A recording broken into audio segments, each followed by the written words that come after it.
Let's set up the Microsoft Active Directory v2 spoke using the Windows credentials to authenticate ServiceNow requests. From the All menu, navigate to Workflow Studio under Process Automation.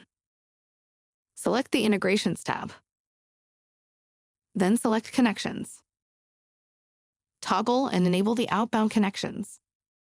Locate the Active Directory v2 connection alias, and then select View Details.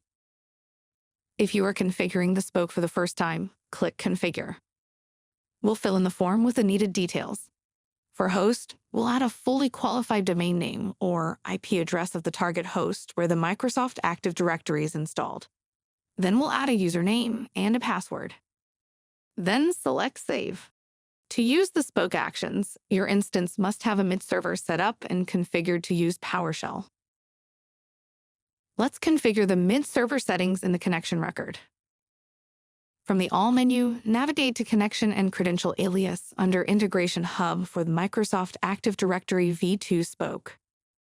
From the name field, we'll find the alias that is configured for the Microsoft Active Directory v2 spoke. In the Connections tab, select the default connection record for the spoke.